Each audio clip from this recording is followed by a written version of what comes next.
The night the sky burned over New Recife, the rain came down in sheets so thick they blurred the emergency beacons into smeared lines of red and blue. Elara Quinn stepped out of the hospital's sliding doors and into that rain like someone walking into a second, colder shower. Her scrubs clung to her back. Her eyes felt like sand. The last patient she had triaged, the one with the glass in his scalp who would not stop talking about falling stars and angels, was still muttering in her memory. The overhead public screens that ringed the plaza all showed the same thing on loop, amateur footage of a luminous streak tearing across the clouds and vanishing somewhere off the coast, followed by a bloom of light that turned night into a momentary noon. Comment crawls battled for space at the bottom of the feed. Unidentified object enters atmosphere. Officials advise calm. Quarantine procedures initiated for coastal zones. Underneath that, the newest edition, a red banner with a stark icon of a stylized many-limbed creature and a number to call if anyone saw unknown biological anomalies. Elara watched the clip once more, feeling the familiar tug of curiosity under the exhaustion. Somewhere beneath the roiling waves in the storm, pieces of something from space were sinking or burning. Maybe not just metal.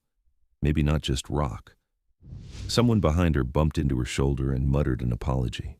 The plaza was crowded despite the rain. People always gathered at hospitals in disasters, the injured, the worried, the ones who needed someone official to shout at.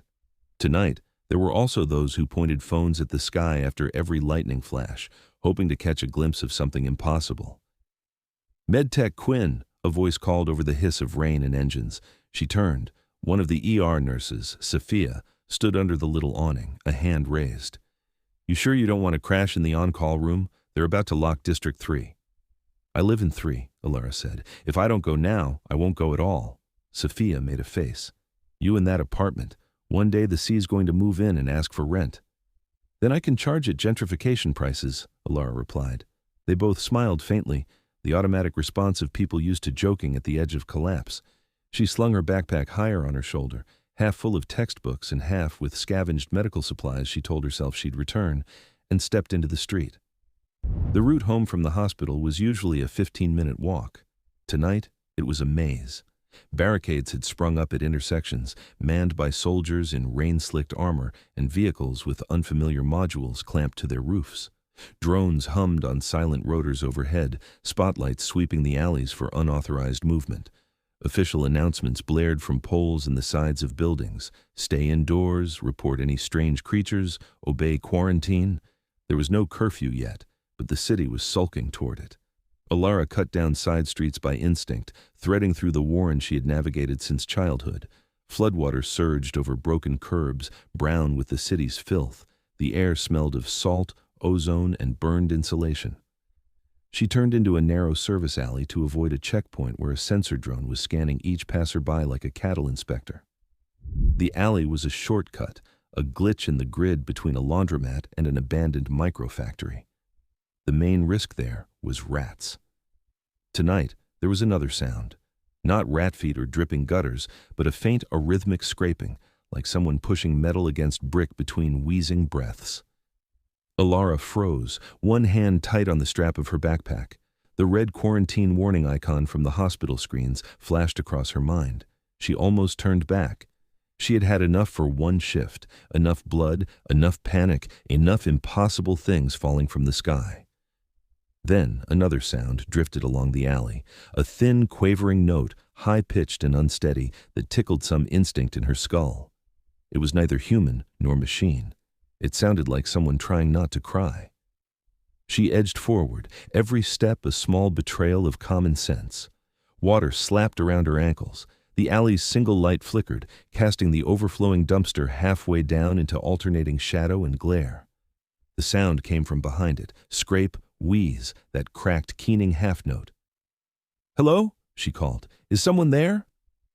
The noise cut off. Silence except for the rain. Elara's heart thumped. She moved closer, aware that she was putting her back to the open street. "If you're hurt, I can help. She thought about saying she was a doctor, but she wasn't, not yet. "I work at the hospital." No answer. Then, very slowly, something metallic poked out from behind the dumpster. It was shaped roughly like a hand if a hand had three jointed fingers and a long thumb, all made of overlapping plates. The plates quivered, trying and failing to find a grip on the slick brick. The fingers flexed once in something that looked desperately like an attempt to climb. Elara's brain presented her with options. Option 1, run. Option 2, back away, call the number on the big scary posters, wait for men with guns. Option 3, step closer to the thing that clearly came from the falling star. She took a breath that felt like it stretched her ribs too far. I'm coming around, she said, half to give warning, half to convince herself there was a boundary, a moment she could still choose to reverse. She stepped around the dumpster and saw the alien child. He was small by human standards. Curled against the wall, he barely came up to her hip. His limbs were long and oddly jointed, the same plated semi-organic metal as the hand she had glimpsed. But here and there, the plating was cracked to reveal darker, softer tissue beneath. His head was smooth and hairless, with a face that had a mouth, nostrils, and two enormous eyes that were all too familiar and all too wrong. The eyes were the worst. They were luminous, not bright enough to glow in the daylight, but in this alley they shone like oil slicks catching headlights, fractal patterns spiraling in, colors splitting and recombining. Those eyes were fixed on Elara with an animal, exhausted terror. Around his mouth and chest, a harness of delicate tubes and transparent plates hummed faintly. The device's surface was spiderwebbed with impact fractures. With each labored breath, one of the tubes flickered and spat a little puff of vapor. He was clutching a small object to his chest with both plated hands. It looked like a smooth stone, cracked down one side and humming faintly in a way that somehow made Elara's molars ache. The child's chest heaved. A breath rattled. Elara could see shallow puncture marks between the plates, already sealing over with a glistening membrane. He must have crashed. He must have crawled away from whatever wreckage there had been. What Elara knew about xenobiology could have fit in a teaspoon. What she knew about triage could fill a shelf. The part of her trained to assess and prioritize injuries took one look and whispered, failing respirator, possible internal bleeding, severe malnutrition, shock. Left alone, this patient has hours. The other part of her remembered the posters and the warnings, unknown biological anomalies, do not approach, call for containment. Somewhere beyond the alley, boots splashed in the street. A drone's rotors whirred, closer than before. An amplified voice barked instructions to someone to step aside for screening. The alien child flinched at the sound and curled tighter around the humming stone, fingers creaking as they tried to dig into unyielding concrete. Elara's hand moved of its own accord, reaching for the phone in her pocket. She thumbed open the emergency app. The red icon pulsed like a heartbeat. She could call. She could be the good citizen, the right thing, the safe thing, the collective responsibility thing. In the hospital, she had watched a man place his bleeding child on a gurney and then step back because a uniform told him to. She had watched crying relatives be gently pushed into waiting rooms for processing. She had collected 100 unspoken if-onlys. The child made a sound then, not the scraping or the wheeze, a word mangled and half-swallowed. Please. The voice was distorted, filtered through the broken rig strapped to his chest, but the cadence was clear.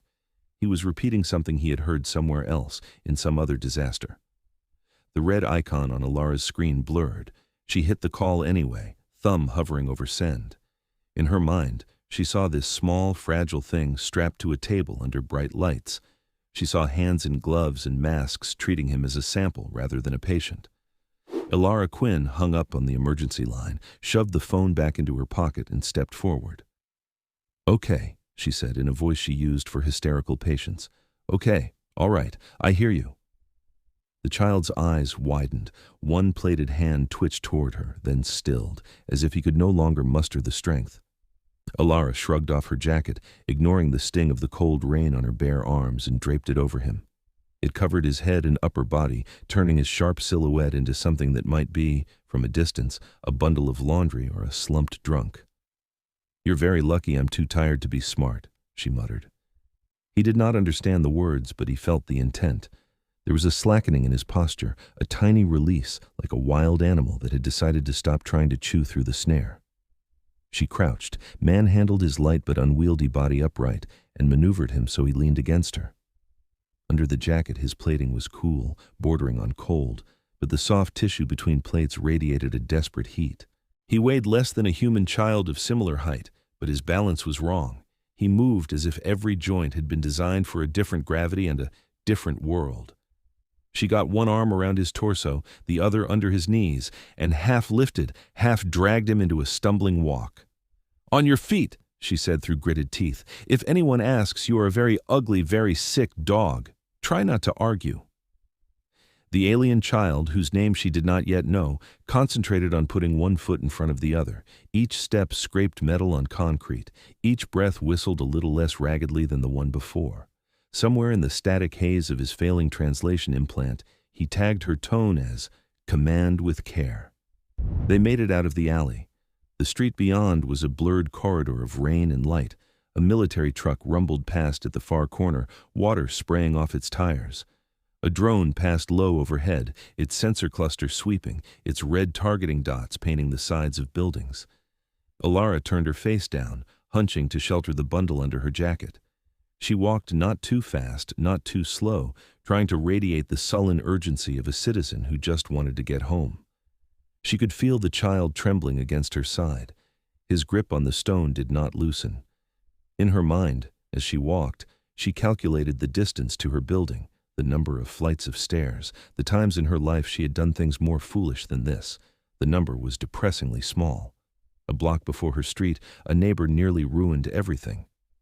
"Elara?" a voice called through the rain. She flinched, almost losing her grip. She turned her head and saw Nora Halden leaning out of a second-story window, clutching a mug. Nora's hair was up in a messy knot. Her expression, even in the gloom, was sharp and curious. "Is that you?" Nora called. "You okay? I heard they're going to lock us in by morning." "I'm fine," Elara lied. Her voice came out too bright. "Just got off shift, wanted to beat the checkpoints." Nora squinted. "What have you got there? You finally rescue a junkyard robot? You know the building manager's going to complain if you bring in strays." Elara forced a laugh. "You know me. No impulse control." She lifted the bundle a little, making it shift in her arms. "A dog, sort of." The shelter was overflowing. The child under the jacket chose that moment to emit a small, pained chirp. Elara coughed loudly to cover it. Nora's eyebrows climbed. "That better not be some illegal species. I'm not bleaching my floors again because your charity project got nervous." "It's vaccinated," Elara said, not thinking about how meaningless that word was here. "And housebroken. Mostly. Go back inside, Nora." There was enough familiar exasperation in her tone that Nora shrugged, muttered something about idiots, and withdrew. Elara rounded the corner, heart pounding hard enough to blur the edges of her vision. Inside her building, the stairwell smelled like mold and fried food, and the faint metallic sting of cheap cleaning agents. The lights buzzed. Water dripped somewhere in the darkness below. The landings were empty. She climbed, the child's weight growing heavier as adrenaline drained. On the second floor, the jacket slipped, and she had to pause, panting, to hitch it back up before anyone saw metal fingers. On the fourth floor, it felt like the fourth, though her mind was too preoccupied to count exactly, a drone searchlight swept the stairwell window, slicing across her back. She pressed herself and her hidden passenger against the wall, breath held, feeling the child's heart hammering in a staccato that did not match hers. The light moved on. At last, she reached her door, fumbled the keycard twice, and stumbled inside. She closed the door with unnecessary gentleness and stood there for a moment, forehead against the flaking paint, listening to the muffled sounds of the building and the muffled, uneven breaths on her shoulder. Then she turned on the light. Her apartment was small, even by new Recife standards. One main room that tried to be kitchen, living space, and office all at once, a bathroom the size of a closet, and an actual closet that barely fit her accumulated junk. The window looked out over the flood barriers and the throbbing harbor lights, now distorted by the storm. She cleared the small table with one sweep of her arm, spilling textbooks and takeout containers onto the floor. Then, she gently lowered the alien child onto it. Freed from the awkward angle of being half-carried, he uncurled by degrees, shivering. The plates along his back and limbs flexed, trying to vent heat. The The harness on his chest flickered, cycling through error codes and symbols Elara did not recognize. Up close and in good light, he was both more frightening and more pitiable. There were more cracks in his armor than she had thought. The soft tissue between plates pulsed faintly, as if it were suffused with bioluminescent capillaries. His fingers ended in delicate, blunt tips that looked more like fine manipulators than weapons. He stared around the cramped room, trying to assign function to objects: heating unit, nutrient preparation zone, sleeping pad. He cataloged them automatically, even as his primary directive system screamed for oxygen and rest. Elara noticed his gaze catch on the sink. She moved quickly, filled a bowl with water, and set it within reach. He recoiled at the splash, then extended a cautious hand, dipping a metal fingertip into the water. Sensors along his skin registered liquid, temperature, cold, safe. He glanced at Elara, waiting. She mimed drinking. He tried to pick up the bowl and nearly dropped it with a clatter. His fingers shook. In the end, she held it for him, tipping the edge toward his mouth. He had lips, though thinner and more flexible than a human's. He parted them and drank, with obvious effort. His throat moved in unfamiliar ways. Some of the water dribbled down the side of his face and beaded on his chest harness. When he was done, he sagged, eyes half-lidded. Elara's training finally kicked through the continuous low whine of panic.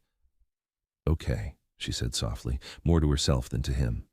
"Respiratory support, fluids, warmth, nutrition, isolation if I can manage it. Ignore every protocol I've ever signed." She cleared the closet, stacking boxes of clothes and old consoles against the wall.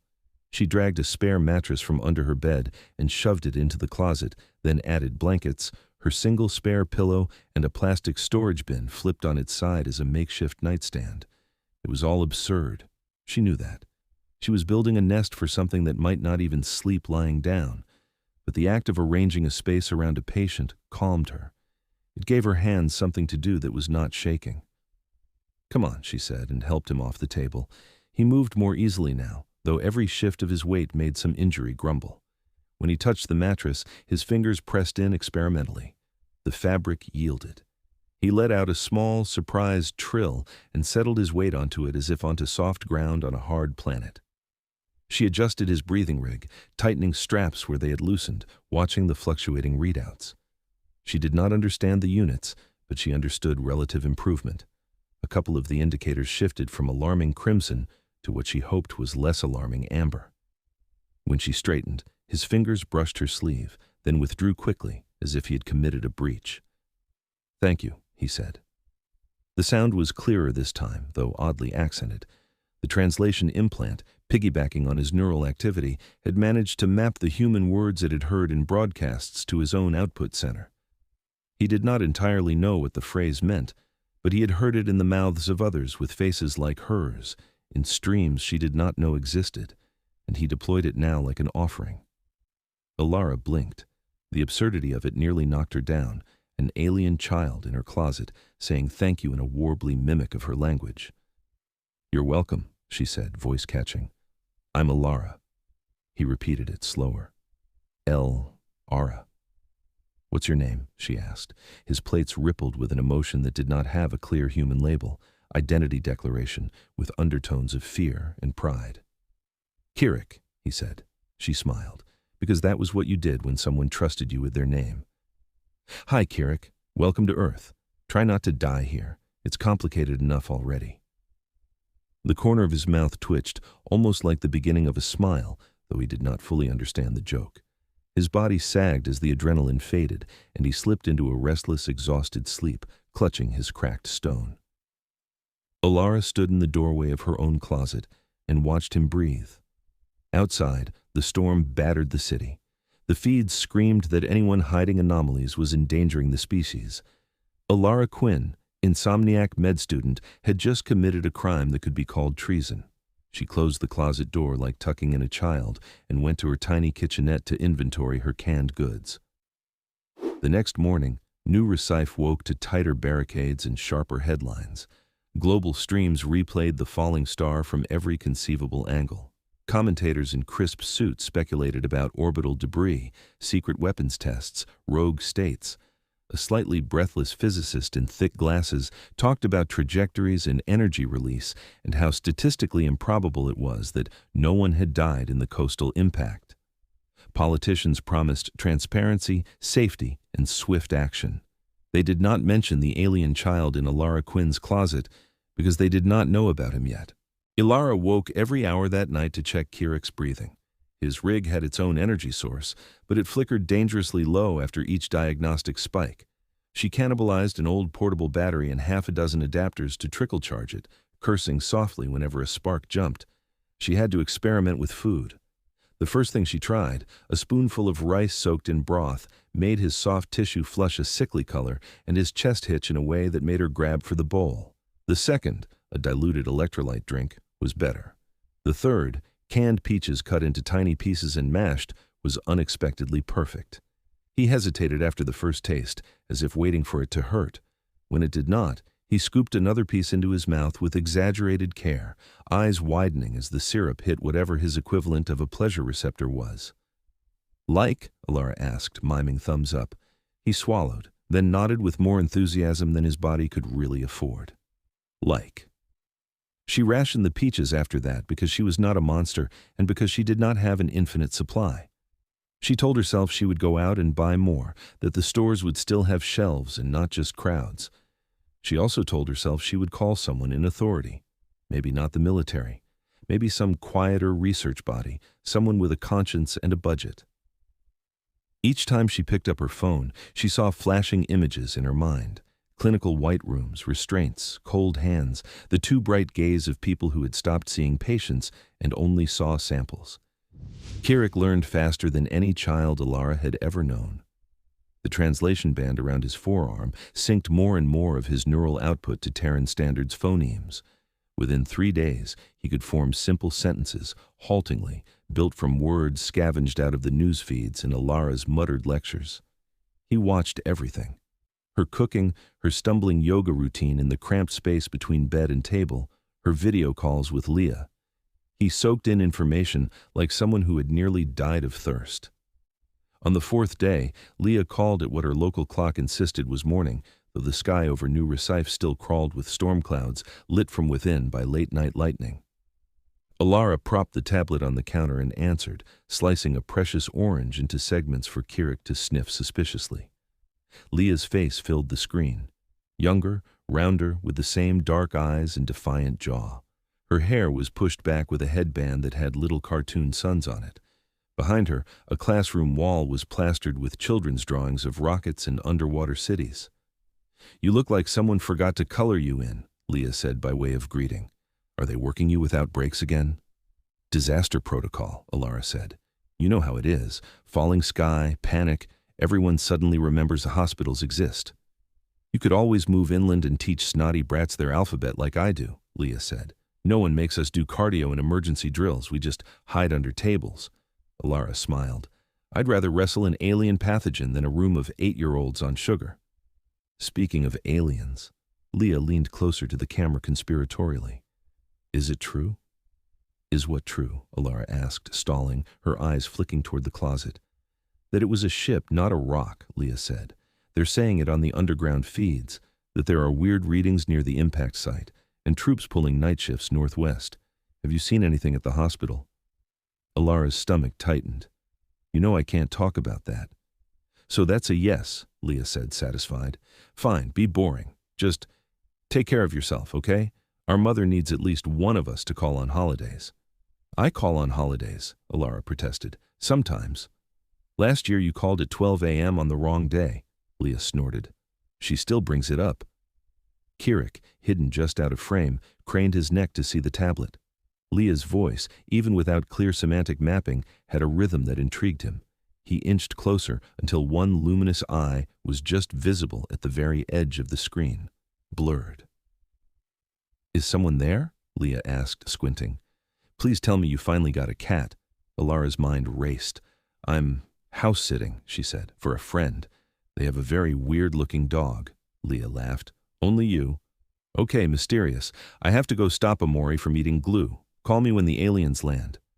"They're not going to land here," Elara said automatically. "We're not that important." As she said it, A part of her knew it was not true anymore, if it had ever been. Over the following days, Kirik told her pieces of his story. They did not come in order, because his own understanding of time and sequence had been damaged by trauma and pain.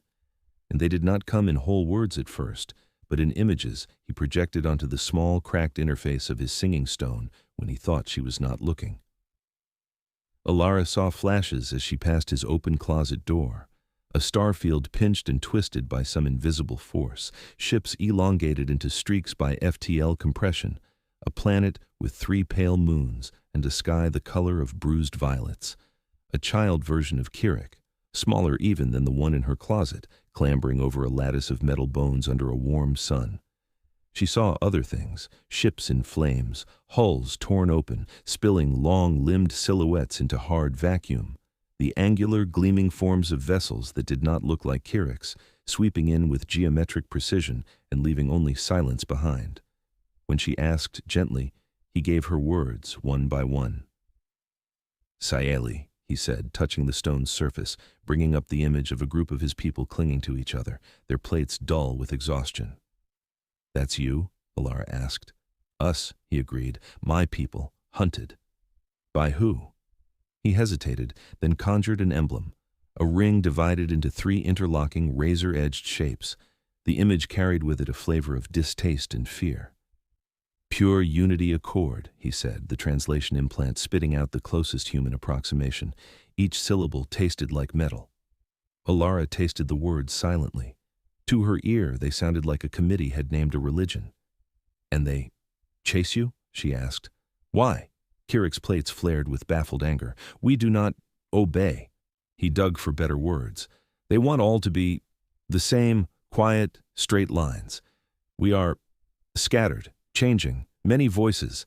They say this is destabilizing, dangerous." He looked at her, pupils contracting.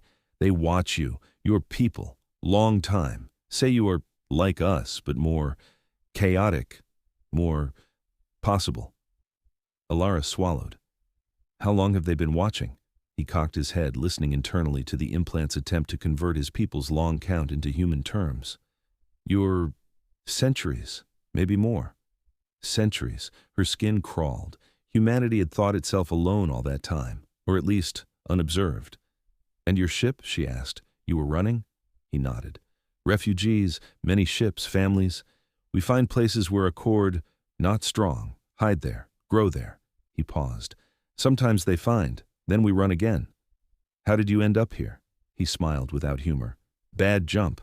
The stone showed a brief, nauseating view of space-time tearing in the wrong shape. "Accord attack. We fell sideways."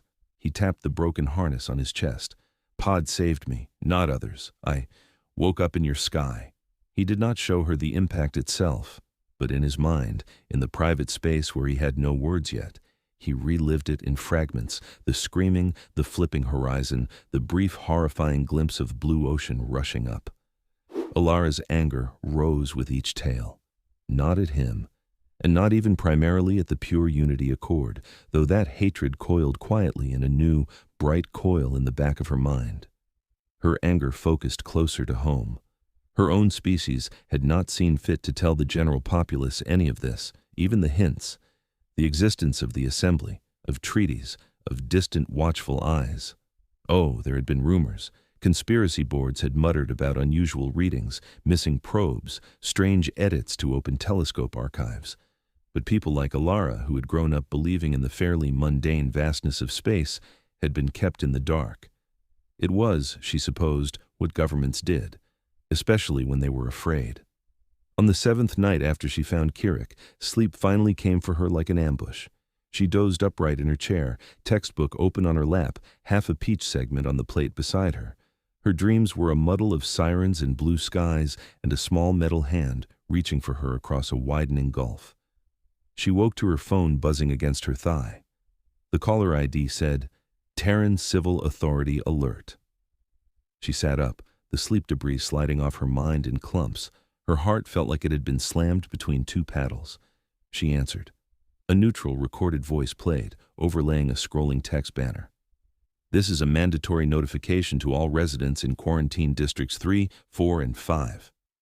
In response to the aerospace incident of the previous week and subsequent anomalous readings, joint military and health authority teams will be conducting door-to-door biological screenings commencing at 8 a.m. local time tomorrow. All residents must present themselves for scanning.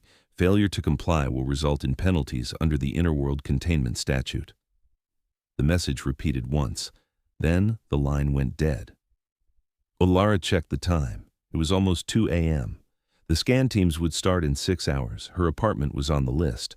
She looked at the closet door. Her brain offered a familiar set of options.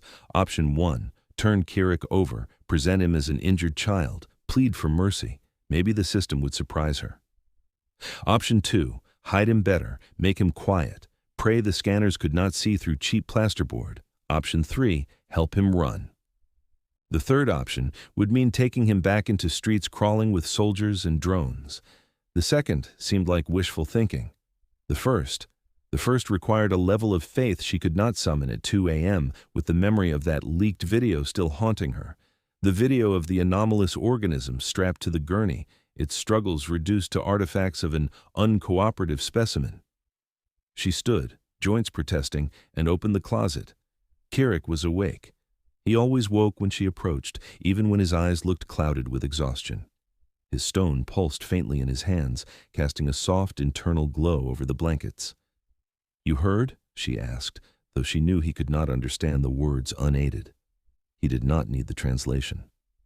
She still had the phone in her hand. He had listened to the alert, parsed the tone if not the content, and watched the way her muscles tensed. His plates were tight to his frame. His breathing rig's indicators glowed a steady, anxious amber. "Scan," he said, tapping the side of his head where his own, subtler implant nestled. "They search for me, for any new." "Yes." Her throat was dry. "They start in the morning." He examined her face, the way human children did, reading micro-expressions with unnerving accuracy. He could see the war in her.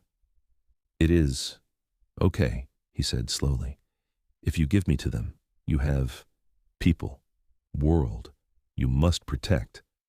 He meant it. That was the strangest, sharpest part. He did not try to manipulate her. He had been taught, all his short life, that sometimes you sacrifice the one to save the many. He had also been taught that sometimes the many sacrificed others and lied about why. It was hard to tell the difference from this side of the scalpel. Elara flinched as if he had slapped her. "No," he frowned. "No, no," she repeated more fiercely. "I didn't pull you out of an alley to hand you over when it got inconvenient." He searched for a word.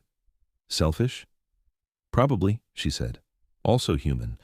But this isn't about what's fair. It's about what I can live with." He sat a little taller, plates rustling softly. "Then we hide." "Not well enough," she said. "They'll bring sensors, thermal, bioelectrical, God knows what else. My plaster's not going to outwit military budget lines." She scrubbed both hands over her face. Fatigue made everything sharper and fuzzier at once. Kirik tapped the stone, thinking. It pulsed in response, lighting facets she had not seen before. "Call," he said. Elara blinked. "Call who? I thought you didn't have a phone plan." "Not your networks," he said. "Mine." He held up the stone. "This is not only memory. It can speak. If there are any who still listen. You can signal your people," she said slowly. The implication dropped into place behind her eyes. "You can bring them here," he flinched. "If they are close, if they lived, if a cord not waiting. Signal would be bright. Hunters might also see." He met her gaze. "Big risk. For you. For everyone," she said. "For the whole planet." Outside, a siren wailed, dopplered by the wind. She imagined the sky filling not just with falling wreckage but with sleek, deliberate ships. Earth was fragile. Its defenses were theoretical at best. One miscalculation, and everything under these clouds could be fire. She also imagined Kirik's body cooling on her mattress because she had been too afraid to let him call for help. "What happens if we don't signal?" she asked quietly. He did not soften it. "I die, maybe slowly." He tapped his rig. "This breaks before your doctors can understand. A cord may still find me, or not, but I will not grow. No more chances." She looked at him for a long time. Kirik was no oracle. He had no grand vision of the future yet, but he was a child old enough to know that chances were rare and fragile, that sometimes you leaped because the ground behind you was burning. Elara thought of all the patience she had lost because a call had been made 2 minutes too late. She thought of archives she had read about first contact hypothetical scenarios, all written as careful papers in hypothetically stable times. No one had written about this, about one exhausted woman and one starving child making a choice for a planet. "Okay," she said, "we signal, but we do it smart, small, fast. We give your people just enough to hear you, and the accord not enough to lock on in time." He nodded. It matched what he had been planning alone in the dark, if she did not choose him. He had not wanted to risk her without her consent. That consent now burned in the air between them. "Need parts," he said. "Power." She thought of the little electronics kiosk on the corner 3 blocks down, shuttered and empty since the lockdown, of the tools in the hospital's maintenance closet. "I can get parts," she said. "We'll jury-rig it. We're very good at doing stupid things with insufficient materials. It's one of our defining cultural traits." He did not understand all the words, but her fierce humor eased something in him. He had seen hopelessness on many faces recently. This was not that. In the next hours, Elara did what humans do when they decide on a course that scares them. She gathered things. She broke into the kiosk with a crowbar borrowed from the building's emergency supply closet, wincing with each shriek of protesting metal, certain that a drone would swivel and herd her at any moment. Inside, plastic and cardboard and little glowing displays waited in the dark, cables, capacitors, cheap processors. She took what she needed and left money on the counter out of habit, feeling vaguely ridiculous but unable not to. On her way back, she passed a screen on a side street showing a replay of General Halden Royce's last briefing. The camera loved Royce. He was lean, steel-haired, and had that particular kind of charisma that made even bad news sound like an invitation to be brave. He spoke about stability, about the need to secure any unknown elements for the safety of all. Elara watched for a moment, rain dripping off her nose, resentment knotting under her ribs. She doubted Royce would appreciate the unknown element she was nurturing in her closet. Back in the apartment, she and Kirik spread out components on the floor. Their combined knowledge did not perfectly overlap, but there was enough common ground in physics and desperation. Kirik's claws were precise. Elara's fingers were steady. They soldered alien ceramic conduits to human copper coils, bound connections with tape, and used the cracked stone as the heart of a makeshift transmitter. The air filled with the smell of hot plastic and flux. Sparks jumped. Twice, the building's ancient breaker tripped, plunging them into darkness until Elara reset it by feel. Nora banged on the ceiling at one point to complain about the noise. Elara shouted an apology and promised to keep it down. Her voice sounded almost normal. Underneath that, her pulse sounded like artillery. At a little past dawn, they had something that might work. The device, if it could be called that, looked like the unholy offspring of a crystal sculpture and a broken modem. The stone nestled in a cradle of wires, its internal light now a steady, deep thrum. Kirik had etched thin lines into its surface with a tool that looked disturbingly like a bone saw, creating channels for directed energy. He sat cross-legged on the mattress, device before him, breathing carefully. Elara knelt opposite, every muscle hunched. "Ready?" she asked. "Yes," he said. His voice was steady now. Inside, every memory he had of family, of home, rose up to choke him. "What are you going to say?" she asked. He considered. His people did not tend to waste words when sending beacons. Information carried a cost. "Alive," he said. "Location, danger, need, extraction." He hesitated. "And I will send them. You, image, name, so they know." "That I helped?" she asked. "That you chose," he said, with a weight that came from more than their short acquaintance. "It matters." She wanted to argue that it did not, that she was only one human in a city of millions, a planet of billions. But she did not. He already believed it mattered. Whether she understood the scale yet was irrelevant.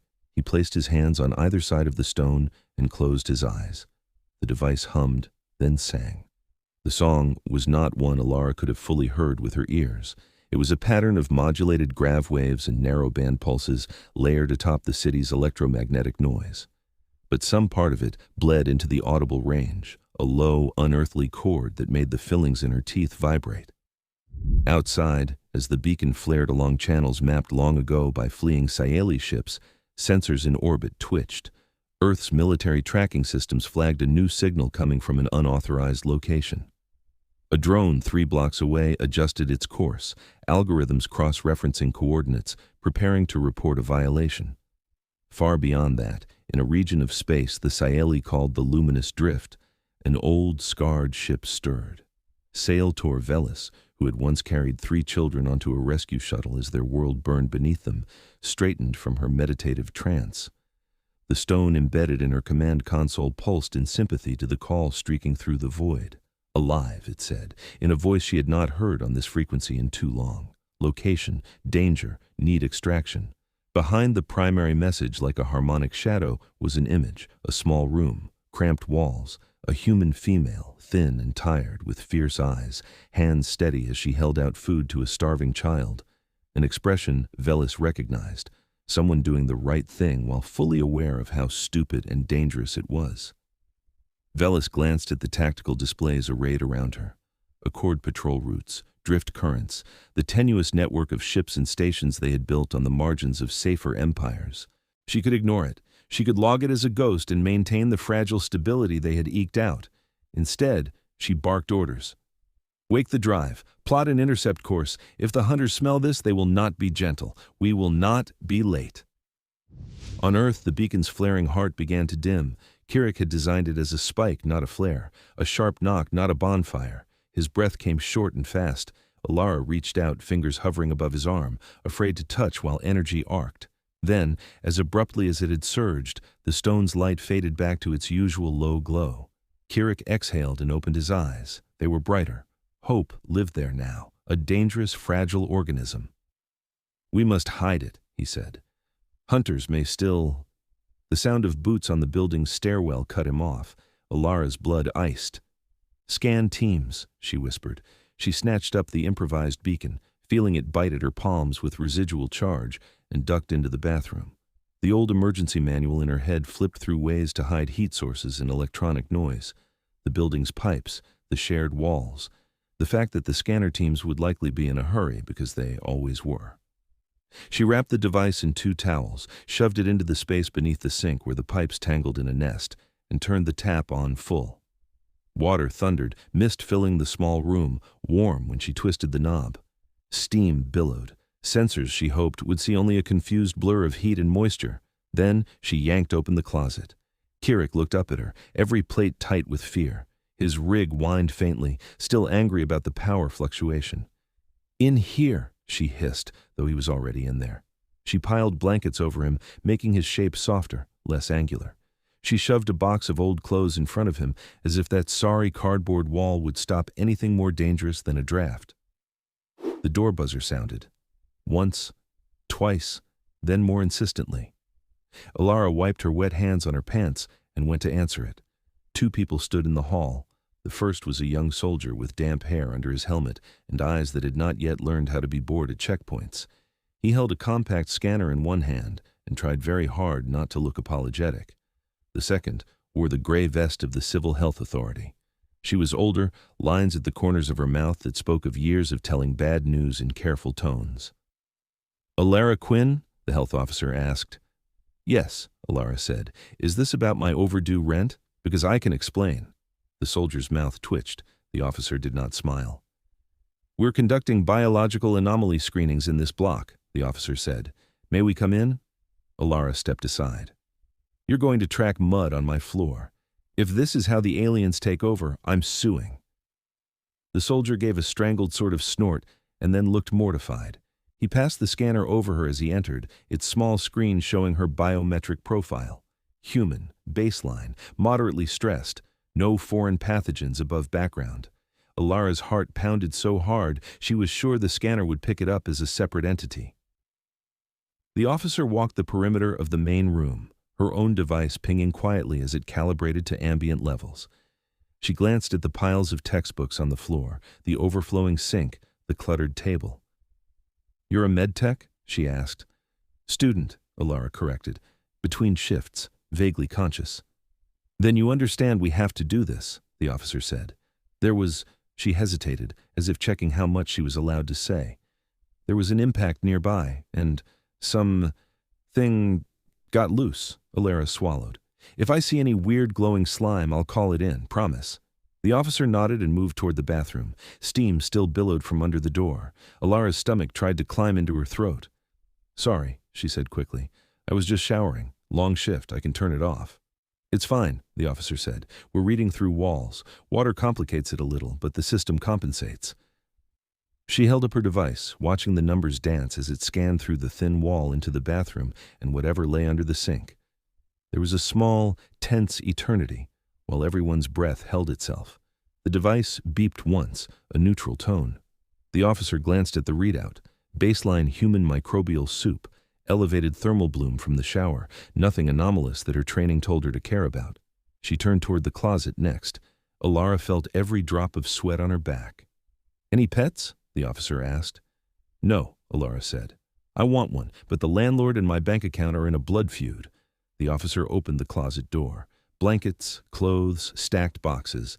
The small, carefully arranged scrap of domestic chaos Elara had made to cover the hidden nest, now serving a dual purpose. The scanner hummed.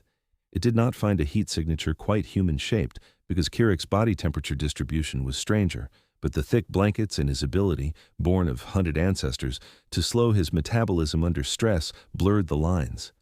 The device showed a slightly larger-than-average heat mass, similar to someone having stuffed a bunch of laundry in there and then closed the door on it.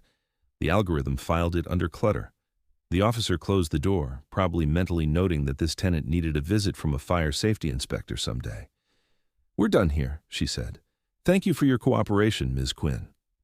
"Do I get a sticker?" Elara asked, because her mouth never got the memo when her brain screamed, "Stop talking." The soldier actually smiled this time. They were out of gold stars at the checkpoint. As they left, he hesitated on the threshold, glancing back. For a second, his gaze sharpened, as if he might say something off-script. Then the officer called his name down the hall, and he shrugged instead, a universal gesture of someone who did not control his own time, and followed. Elara closed the door carefully and leaned her forehead against it until the pounding in her chest slowed to something survivable. In the closet, Kirik exhaled a breath he had been holding so long his vision had grayed at the edges. The stone under the sink hummed faintly, a heartbeat pulsing out into space, information already long gone. They had bought themselves time. How much, no one on Earth yet knew. Years later, when historians parsed the sensor logs and traffic records of that week, they would mark that brief beacon as a pivot, not because of the military implications, though those were considerable. A flame had called to another flame, and warships had answered. That alone would have filled treatises. The deeper reason lay in what Kirik had chosen to embed in that signal, the image of Elara, rumpled and stubborn, holding out food with no guarantee of safety. That picture would propagate through Saili memory archives and into the founding documents of a thing called the Free Confluence. But that was not visible yet. What was visible in the near term was a courier ship knifing through the battered edges of Sol's heliosphere 4 days later, only just dodging an Accord scout that had picked up the same scent. The details of that chase, the hairbreadth maneuvers, the brief exchange of fire above the Pacific, were mostly classified. People on the ground saw strange streaks in the upper atmosphere and assumed more debris. What matters here is that Kirik left. On a night when the storm had finally broken and a thin, sickly moon peered through torn clouds, Elara Quinn stood on the flat roof of her building, fingers numb from the wind, and watched a shape like a shard of night lower itself toward the concrete. The courier ship shimmered into visibility a few meters above the roof, its cloaking fields reluctantly yielding to atmospheric interference. It was smaller than she had expected. Narrow angles, dark plating that drank in light, seams glowing faint blue where energy fields hummed. A hatch irised open. Inside, a figure stood silhouetted, tall, plated like Kirik, but with the heavier, more defined mass of an adult. "Fast," the figure said in accented Terran standard as the winds howled around them. "Quick, we do not linger." Kirik stood beside Elara, one hand clutching her sleeve, the other pressed to his stone. His eyes were wide, plates flared in emotions too tangled for easy labeling: relief, fear, grief. He had healed in the days since she had dragged him from the alley. His rig had stabilized under her improvised care. His limbs moved with more surety. But he was still thin, still young. Alara's hair whipped around her face. She squinted up at the alien in the hatch, then down at Kirik. "They made it," she said hoarsely. "Your people." "Some," he said. "Not all. Enough." Bootsteps clanged on the stairwell behind them. Somewhere below, a drone had caught a glimpse of something it did not understand and was reporting it. The Accord Scout in high orbit was turning, engines spooling. "You must go," Elara said. "Now." Kirik did not move. He searched her face, drinking in every line, every freckle, as if trying to compress the entire memory into a format he could carry. The stone in his hand pulsed in sync with his racing heart. He began, and the translator, in its imperfect way, softened his native syllables into something humans would later repeat in stories. "I will not forget what you did for me. See that you don't," she said, trying to keep her voice steady. "If you find a nice, quiet planet somewhere, name a medical school after me." He did not understand the specifics, but he caught the joke shape. His mouth twitched again, that almost smile. He reached up and tugged at the cord around his neck. The stone slipped free. For a second, it dangled between them, humming. Then he pressed it into her palm. "For you," he said. She started. "Wait, don't you need—" He shook his head, plates clinking softly. "Linked. I have other. This one stays, so I can find you again."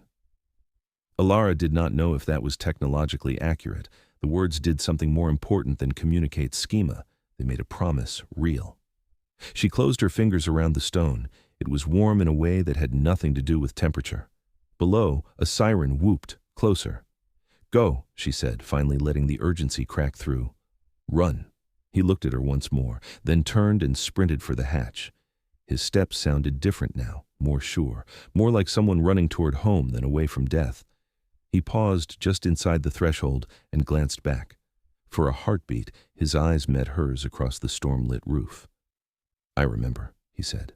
Then he was gone inside, and the hatch sealed, and the courier ship lifted with a sound like the sky inhaling. A beam of crimson energy lanced down from above, missing the ship by meters and setting a chunk of rooftop to molten glass. Elara flinched, heat licking her face, as the sleek vessel flickered, bent light around itself, and vanished into the clouds. The Accord Scout in orbit veered, sensors scrambling to track. For a moment, an entire interstellar alliance's attention was focused on a single, fleeing shape. They did not spare a glance for the tiny figure on the rooftop clutching a small stone. Elara stared at the empty sky until her eyes burned. Only then did she look down at the device in her hand. It glowed faintly, patterns crawling across its surface like slow lightning. For a second, a ghostly afterimage of Kirik's face hovered above it, an imprint recorded in the last phase of connection. "I remember," it echoed softly in his own language, untranslated. Then it went still. Years passed. They were not calm years because the universe had already decided that calm was an outdated luxury. In the immediate aftermath of the new Recife incident, as it came to be called, authorities swept the area. They found fragments of alien alloys on the seabed, anomalous isotopes in the air, and scorch marks on rooftops. They did not find the alien child. Officially, they logged him as unrecovered bioform, status unknown. Unofficially, some believed he had died in the crash. Others believed he had slipped their net. Elara Quinn did not volunteer the truth. She returned the borrowed medical supplies. She studied harder. She specialized, when the opportunity came, in xenobiology and trauma medicine.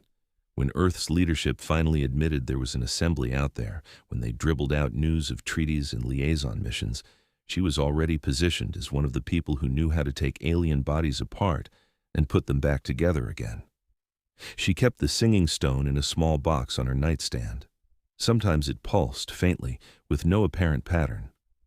Once, during a power outage that plunged New Recife into darkness, it glowed bright enough to cast shadows on her wall. She held it then, sitting cross-legged on her bed, and spoke aloud to the empty room, telling stories about her day as if into a long-distance call. She told no one about the child, not Leah, who would have demanded to help and thus expanded the circle of risk, not Nora, who would have alternated between fascination and prying, not any of the officials whose files she signed. Her act of treason, or of kindness, depending on the narrator, stayed between her and a small piece of alien stone. Elsewhere, in the spaces between empires, Kirik grew. He did not grow up on a single world. The Sayali had lost the luxury of roots generations before he was born. Instead, he matured aboard ships that hummed with recycled air and shared stories. His body lengthened, plates hardened. The harness he wore became a more sophisticated interface, linking him to ship systems, to the network of scattered Sayali and their allies. His eyes kept their luminous, curious quality. He learned from Sael Torvelis and others like her about politics and war and the perils of compromise. He learned the names of species they had rescued, the crystalline oryx, who bent light the way others bent wire, the amphibious drelv, who could hear whispers in neutrino flux, the Navari, whose bones were hollow and whose minds loved patterns. He also learned, over and over, the story of the hand that fed. It became a legend among the Sayali faster than any human story ever did. There was a hunger for it. It was, in its barest outline, simple. A human had sheltered and fed one of their own when every rational calculation said she should not. Sayali storytellers embellished it, as storytellers do. In some versions, Elara Quinn became a warrior priestess, in others, a clever smuggler, in still others, an anonymous worker whose name had been lost but whose action remained. Kirik, when he heard those versions, would always correct them. She was tired, he would say. She was scared. She was nobody to your grand strategies, and she acted anyway. That is why it matters. They wove that story into their culture. They used it when arguing in councils that they should divert scarce resources to rescue a stranded flotilla. They used it when convincing new allies that sometimes madness was just courage with no backup. From that story, and others like it, a new political entity eventually emerged. At first, they were called, derisively, the Refugee Knot, a loose association of ships from a half-dozen hunted species banded together to trade, to watch out for each other, to collectively tell the Accord to go to the coldest hell of whatever myths they followed.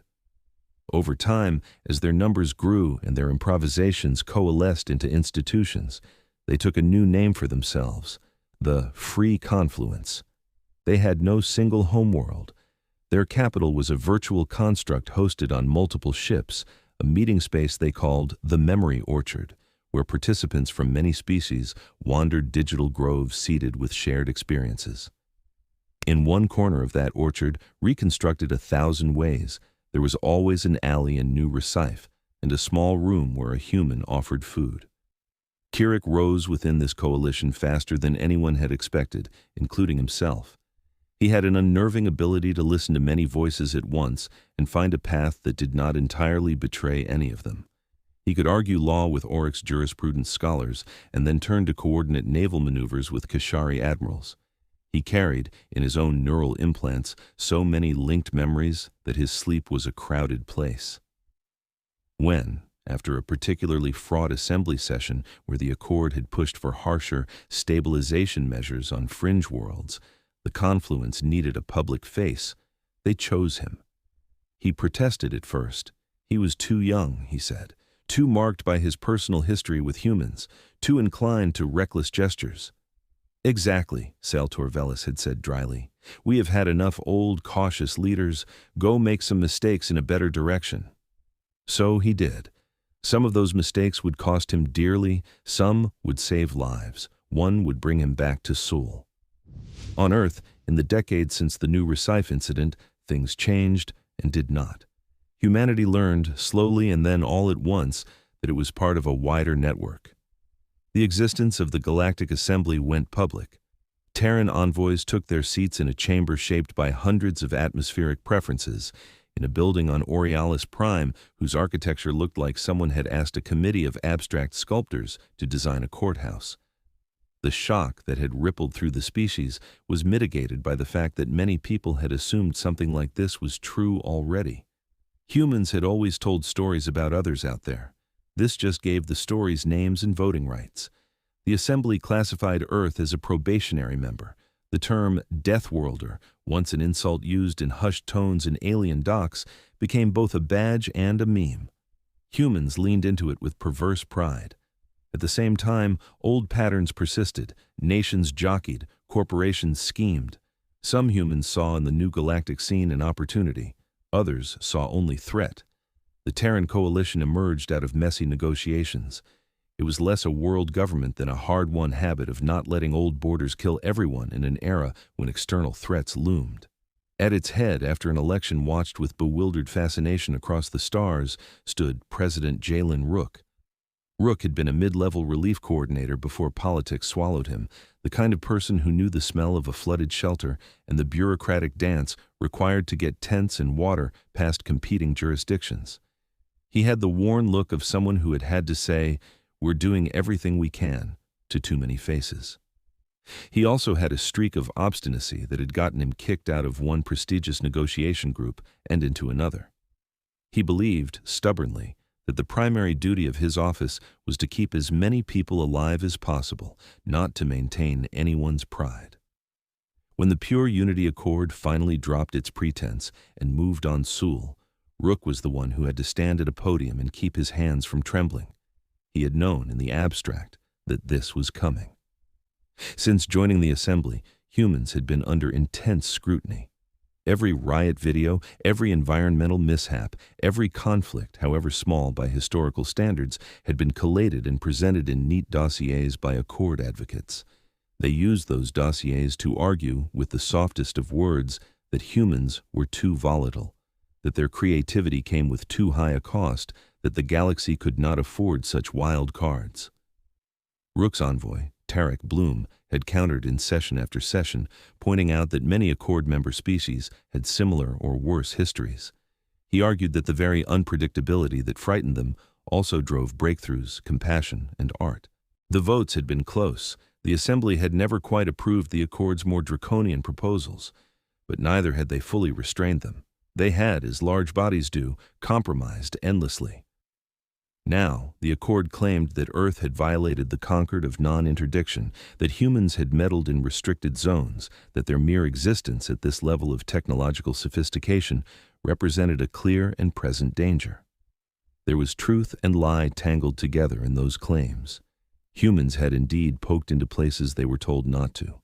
That was one of their other defining traits. When Accord ships translated into real space at the edge of the Sol system, no one could pretend it was a drill. Rook sat in the Terran High Assembly dome, watching the starfield projection on the far wall. Tiny icons bloomed. Accord culling fleet vessels, each with more firepower than Earth's entire pre-unification navy had possessed. Admiral Isla Cade's voice was steady as she listed their numbers. General Halden Royce's jaw was a clenched line. "They're taking up interdiction positions," Cade said. "Classic containment posture, no immediate bombardment, yet." "We're in violation of their presence by existing," Rook said. "They won't rush. They'll wait for a legal fig leaf." The words tasted sour. He had sat through enough assembly sessions to know how often atrocity came wrapped in procedure. On the streets of New Recife, older and more weathered but still perched on the uneasy line between land and sea, civilians watched the sky. Mina Solak stood on a rooftop not unlike the one where Elara had once said goodbye to an alien child. Her camera drone hovered, its lens drinking in her face and the horizon behind her. Mina had built her career on telling uncomfortable truths with a smile sharp enough to cut. She had once infiltrated a corporate disaster reclamation team and live-streamed their casual disregard for slum dwellers. She knew how to thread humor through horror in ways that kept viewers watching instead of shutting down. Now, her audience was not just human. Her feed had been picked up by several neutral net broadcasters in other systems. Aliens with no idea how New Recife smelled were watching its rain-slicked concrete in pixel-perfect clarity. "Day 1, she said into the camera. "Status, not vaporized yet. I know some of you had bets. Pay up." Her smile took the edge off the words. Behind her, the ocean heaved against the barrier wall. In case you missed the memo because you were at work or sleeping or, I don't know, navigating a freighter through a microquasar, she continued, a group calling itself the Pure Unity Accord has decided we're too spicy for the galaxy's palate. They've parked a culling fleet, she made a face at the name as if tasting something sour, around our system. Officially, this is a containment measure. Unofficially, we've all read enough history to know what comes after containment. She gestured toward the sky, where no ships were visible yet to the naked eye. Our leaders are negotiating. Our engineers are swearing at their monitors. Our scientists are sending every piece of data they can to the folks out there who still have a sense of shame. And down here. She turned, letting the camera sweep over the nearby roofs, where neighbors stood in clusters, some watching her, some watching their own screens, some just watching the clouds. Children clung to railings. A woman hung laundry with mechanical defiance. Down here, Mina said softly, we're doing what we've always done when something bigger than us looms. We're watching, we're cracking jokes, we're taking care of each other. Her feed spliced in clips she had cued earlier. A nurse in a shelter teaching kids how to wash their hands with scarce water. A man on a motorcycle ferrying strangers out of a flood zone. A line of volunteers at a donation center, handing out blankets. We are, to borrow a phrase from one of our more dramatic poets, Mina said, not going quietly. Her little speech rippled outward. Some viewers scoffed, some rolled their eyes, some, on worlds far from any immediate danger, bookmarked it for later and then never found time to watch. In Sayeli ships and Oryx prisms and Drelv listening posts, however, certain algorithms flagged it. The tone matched a profile, stubborn, self-deprecating, defiant, deathworlder core. By the time the culling fleet completed its initial blockade, the Free Confluence had already convened an urgent council. Our intelligence says the Accord mean to push this one, Envoy Ratel said, feathers ruffled. The Navari hologram flickered slightly as the connection jittered. They've invested too many cycles in painting these humans as monsters. They want a demonstration. A demonstration, muttered a Kashari engineer in the corner, voice like rocks grinding, of what happens to anyone who refuses their guidance. It is more than that, Kirik said. He stood at the center of the memory orchard's virtual clearing, plates catching the reconstructed sunlight. Around him, delegates appeared in whatever avatars made their physiology comfortable. Behind him, as always, the slight ghost of an alley and a small room lingered. They see humans as test, Kirik continued. If they can erase a civilization under assembly nose and call it hygiene, they will do it again. On us. On everyone they do not understand. He could feel their attention on him, some skeptical, some expectant. They had given him the title of High Warden almost as a joke once. It had stuck. What do you propose? Ratel asked. We go, Kirik said simply. Murmurs, protests, questions. With what? An Oryx jurist asked. Our fleets are stretched thin as it is. Sanctuary stations on the drift need protection. If we divert enough ships to face a full culling fleet, a Drelv strategist added, gills fluttering, we expose other havens. Kirik listened, absorbing their worries, running models in the background of his mind. If he moved this carrier here, that patrol there. If they trusted rumors about sympathetic factions on certain worlds, everything balanced on knife edges. He thought of Elara, crouched in a dim closet, coaxing an alien child to drink. She did not consult a resource allocation chart before she fed me, he said quietly. Silence fell, thick and uneasy. We built this confluence, he went on the principle that the hunted would stand together, that we would not leave others to be cleansed, just because it was inconvenient.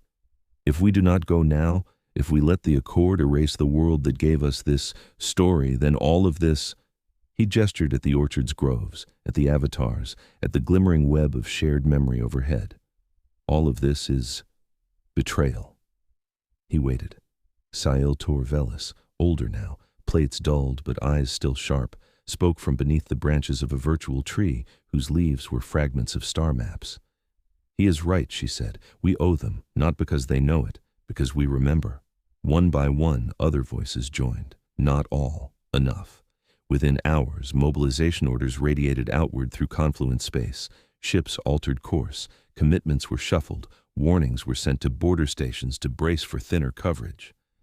By the time the Accord fired its first serious warning shot at the Aegis array, a tightly focused blast that flared against Earth's embryonic shield net and sent a wave of auroras shivering across the planet's night side. The first Confluence scout had already crept into Sol's outer darkness, sensors dimmed. The human engineers of the Aegis array were not ready. They had been building the system for years, in fits and starts, hampered by budget fights, technological hurdles, and the sheer audacity of trying to knit a planetary shield out of repurposed weather satellites and a handful of alien tech packages acquired through cautious barter. Omar Tal, hunched over a console in a control room that had been converted from an old seafloor mining platform, was painfully aware of how many gaps still yawned in the net. "Node 12 is dropping in and out," Hassan Meru called from across the room, fingers flying over a manual override. "Humidity in the upper thermosphere is messing with the field convergence again." "Great," Omar muttered. "Tell the humidity to take a number." Above their heads, holographic arcs represented Aegis segments. Some shone bright and solid, others flickered. A few were offline, pulsing red. When the Accord test blast struck, it found more resistance than they had any right to expect, and less than they needed. The beam gouged through a weak point in the shield, its terminus shredding a cluster of decommissioned satellites into shining dust. Sensors wailed. Contingency procedures kicked in. Omar's heart leaped into his throat.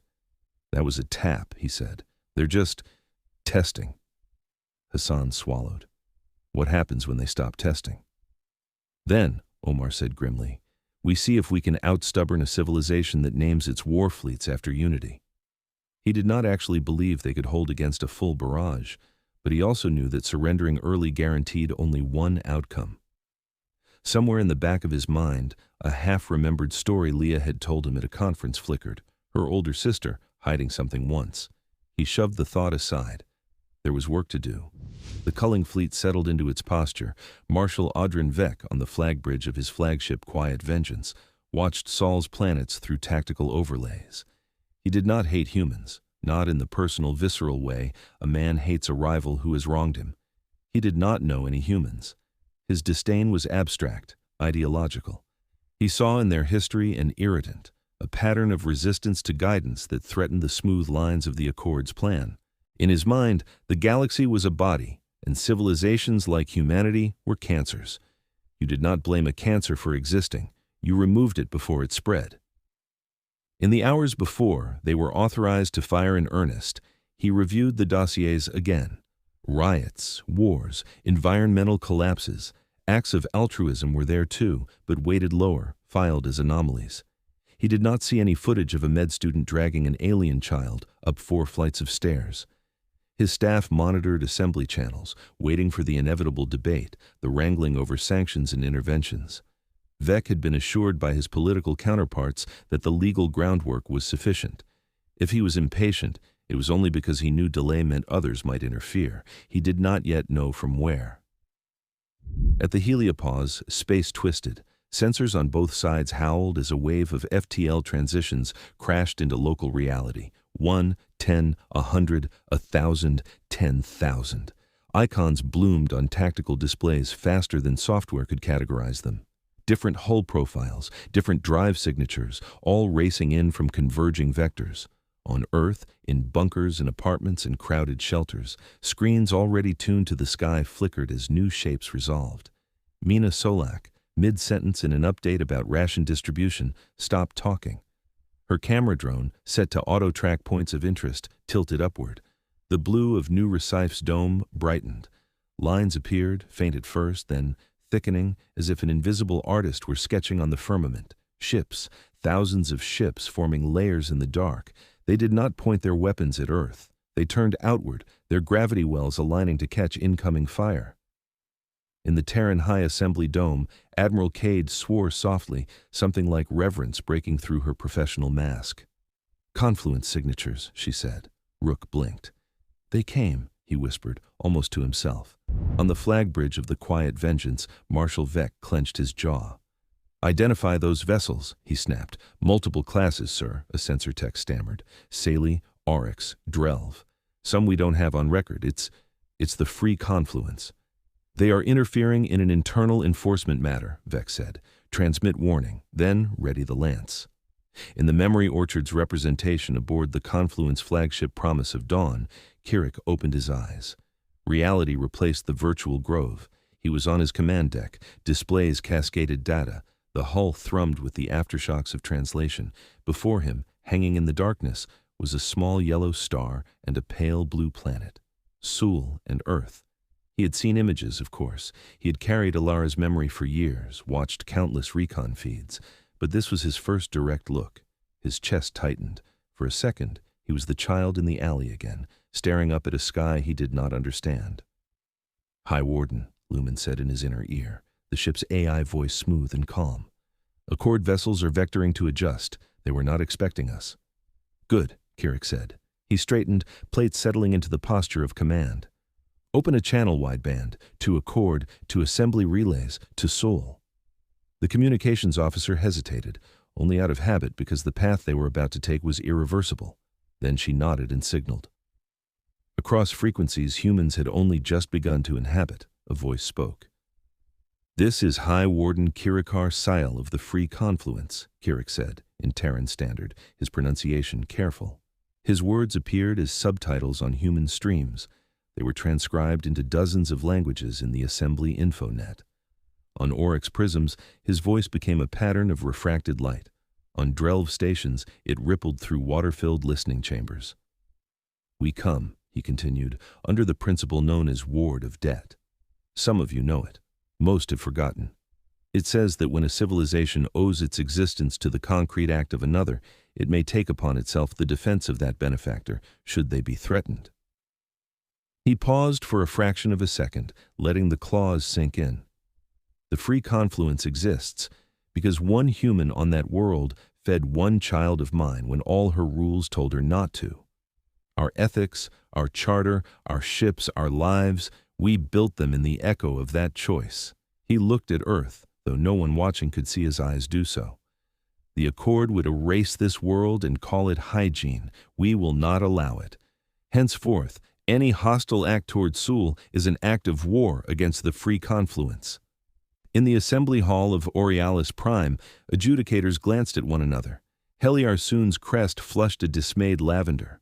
The Ward of Debt had been a dusty relic, invoked in stories, not in court.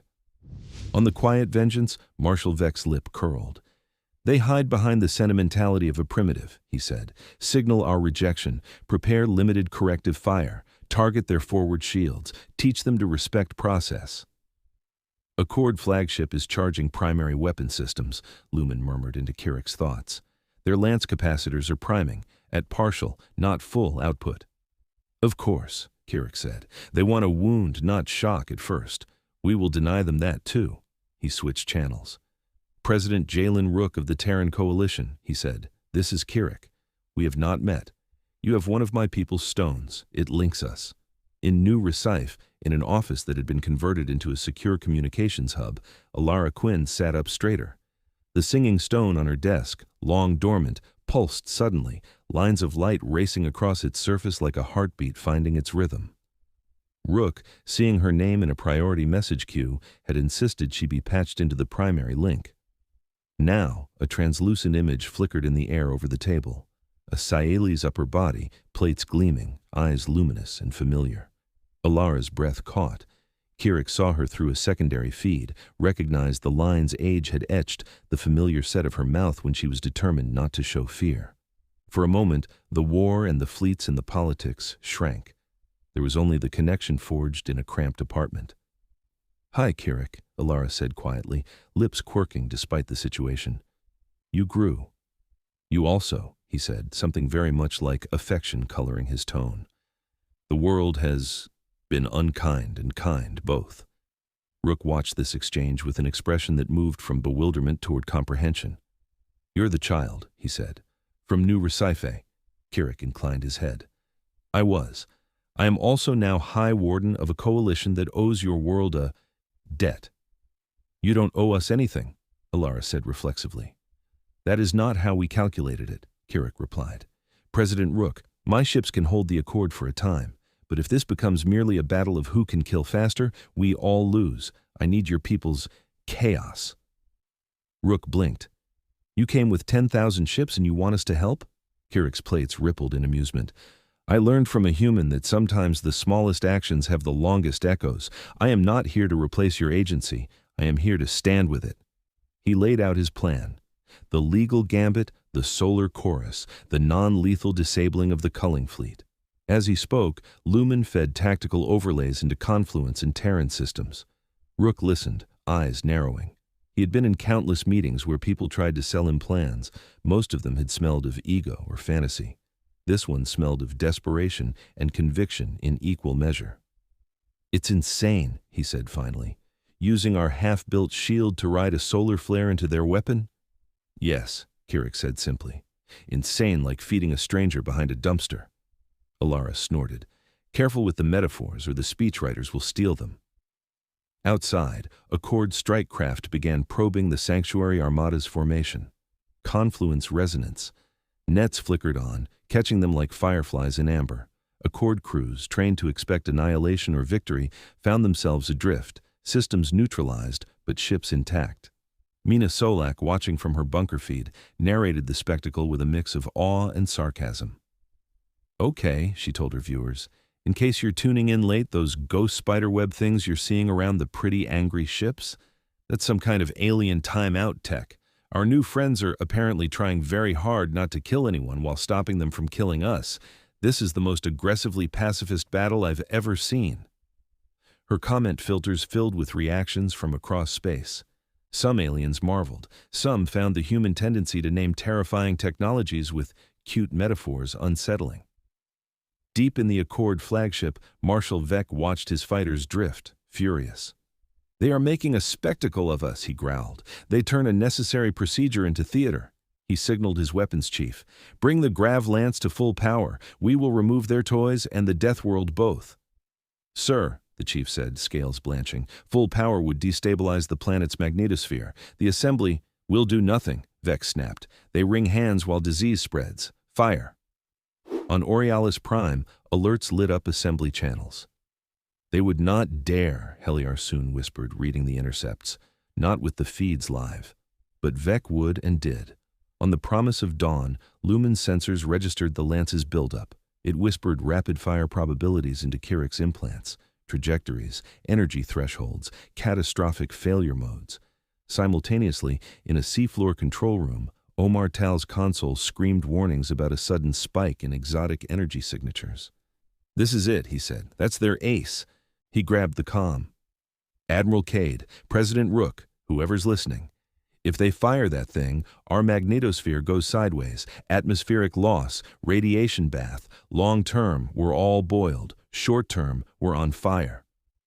We see it, Cade said, voice taut. Confluence sensors confirm. Kirik is working on it, Kirik cut in. We have a plan. It is bad. We like it. He and Lumen had already sketched the solar veil concept while they spoke earlier. Now they transmitted the math to Omar's team. Use your Aegis nodes as phase couplers, Kirik said. We will align our grav lens projectors with your magnetic field generators. The next solar event is nearly ready. We nudge it. Ride a solar flare, Omar said, half-hysterical laughter bubbling under the words. Sure. Why not? We were due for a hobby. It will fry many of our systems, Kirik said, and potentially some of yours. Better that than fry the whole magnetosphere, Omar replied. Hassan, get me every redundant line you can. We're about to do something incredibly unwise. Hassan grinned, grim and excited. My favorite kind. What followed was not a neat choreographed sequence. It was messy, full of near misses and improvisation, very human, very Confluence. In the sun's roiling surface, a flare was already building, a loop of plasma arcing upward. Under normal circumstances, it would have erupted along a predictable path, sending charged particles slamming into the heliosphere in a diffuse wash. With Confluence grav lens projectors tugging gently and Aegis nodes overclocked to channel magnetic lines in unfamiliar patterns, that flare twisted. It stretched, elongated, and then, when its own instability could no longer be contained, snapped free along a redirected arc. From Earth, it would later be visible as the most spectacular auroral display in recorded history. From the Accord flagship, it appeared as a wave of supercharged particles roaring toward their position. Marshal Vekk saw the spike on his instruments a heartbeat before it hit. "Shields up!" he barked, but the grav lance was already mid-discharge, its own field blooming. The interference between the outgoing lance wave and the incoming solar veil produced harmonics no one had fully modeled. Energy met energy in a howling intersection between Earth and the culling fleet. On the promise of dawn, panels blew. The deck shuddered. Kirik was thrown against his harness. For a second, all external feeds went white with static. He tasted blood, an oddly metallic flavor even by Saili standards. Lumen's voice flickered. "Aegis nodes holding at some percentage," the AI said, words glitching. "Confluence shields at compromised but functional. Accord lance capacitors overloading." On Earth, the sky lit. People poured out of shelters and homes despite warnings, drawn by the impossible beauty. Curtains of green and purple and blue draped across the firmament, rippling like liquid silk stirred by an invisible hand. Even at the equator, where auroras rarely played, the lights danced. Children pointed, adults cried, the scale of their fear temporarily overwhelmed by awe. Mina kept her camera trained upward, letting the pictures speak. For once, she said nothing. In orbit, the grav lance's containment failed. Safety interlocks that should have prevented such a miscalculation had been disabled by Vekk's override. The energy meant for a focused planetary disruption scattered backward through the weapon's own systems, frying conduits, fusing circuits. Across the culling fleet, weapons went dark.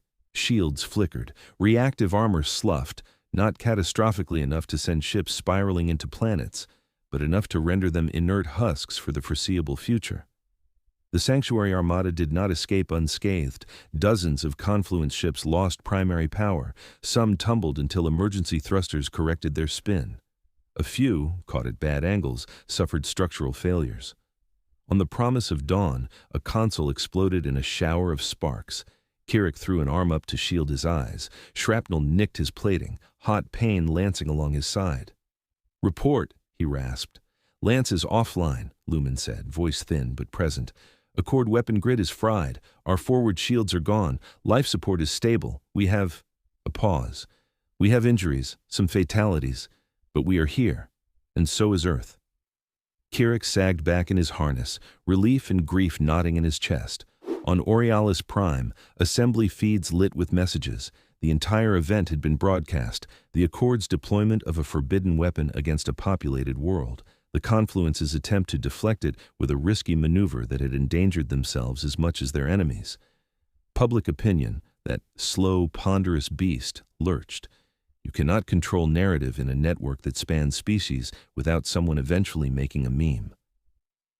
Within hours, snippets of Mina's earlier commentary overlaid with footage of the solar veil began circulating.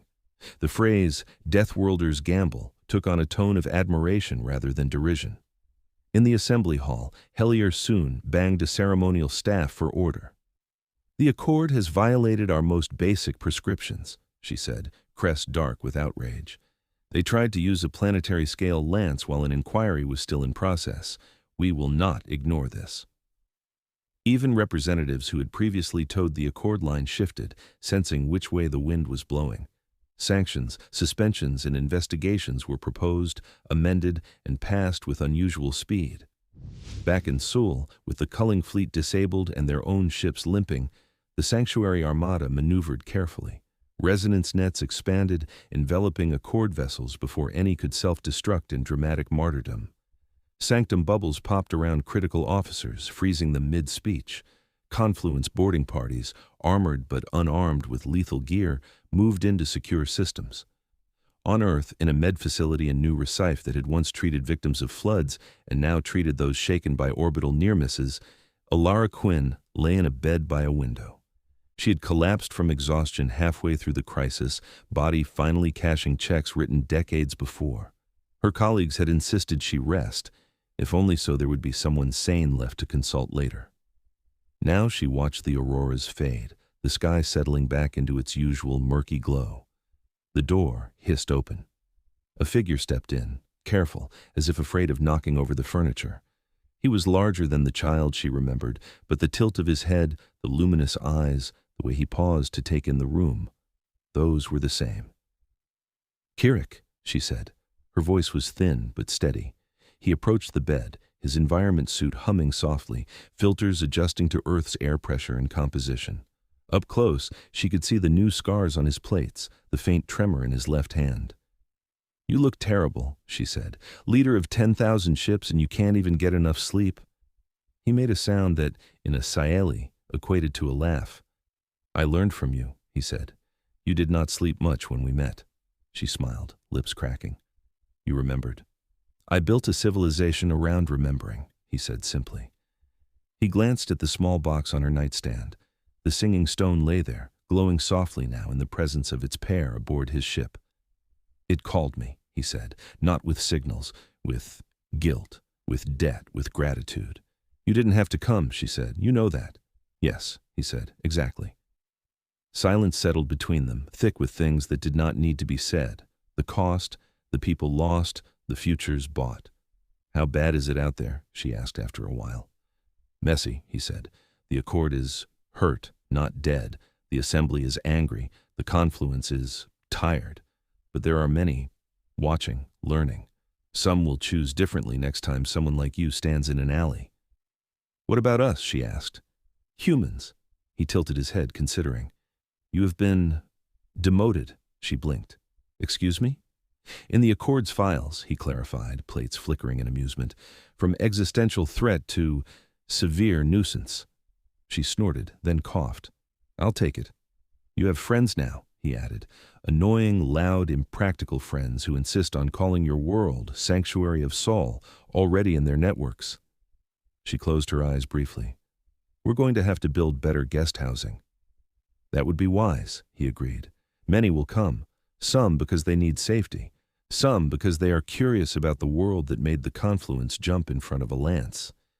She opened her eyes again and fixed him with the same fierce look she had given him in a closet years before. "Don't let my planet off the hook," she said. "We're still a mess. Don't turn us into saints in your stories. Keep us complicated. It's the only honest way." "I will tell them," he said, voice soft, "that you were tired, that you were scared, that you did it anyway. That is enough heroism for anyone." He reached out carefully and rested the tips of his fingers against the back of her hand, the suit compensating for differences in pressure and texture. It was a touch like a promise. She squeezed back, as much as her strength allowed. Later, after he'd gone to deal with the wreckage of fleets and the delicate business of negotiating new frameworks with Rook and others, after Assembly edicts and Accord denials and Confluence manifestos, Elara Quinn died quietly in that same room. Her heart, which had carried too many emergencies, simply decided it had done enough. She went with her hand resting on the singing stone. The stone pulsed once, luminous, sending a brief whisper along the paired link to the promise of dawn. Kirik, in the middle of a meeting with Oryx jurists who were very concerned about setting dangerous legal precedents, felt it. He faltered, one plate on his chest twitching. Lumen dimmed the room's lights a fraction. "She is gone," the AI said without embellishment. Kirik closed his eyes. For a moment the din of arguments and the distant hum of ship systems receded. He remembered rain on metal, the taste of canned peaches, the sound of a human voice saying, "It's complicated enough already." He straightened. "We continue," he said. "We honor it by continuing." Years after that, in an orbital museum built into the decommissioned hull of the Promise of Dawn, a group of human and alien children stood before a simple plaque. They had just walked through exhibits that dramatized the day of the solar veil, models of the Aegis Array, interactive simulations where they could try to balance Confluence fleets in Accord fire without destroying everything. Their guide, Mina, older now, hair streaked with gray, voice still sharp, paused. One human child, freckles vivid against dark skin, raised a hand. "Why is Earth called a sanctuary now?" they asked. "We were a deathworld, right?" Mina smiled, a little sadly, a little proudly. "We still are," she said. "We're dangerous, to ourselves, to complacency, to neat stories. But," she gestured at the plaque, the words on it were simple. She fed one starving alien child. He returned with 10,000 ships when Earth had no one else. "That," Mina said, "is why some people decided that if this world can do that on a bad day, maybe it's a good place to run to when you're scared." The children stared at the plaque. at the stylized image of a human hand offering a bowl to a small, hunched figure. Some of them, human and non-human, filed it away as a nice story. Others felt something more dangerous stir in them. Someday, on some other world, one of them would have to make a choice in a cramped room, with rules shouting in their ears and fear pounding in their blood. And somewhere above, ships would be waiting, listening for a signal that might change everything again.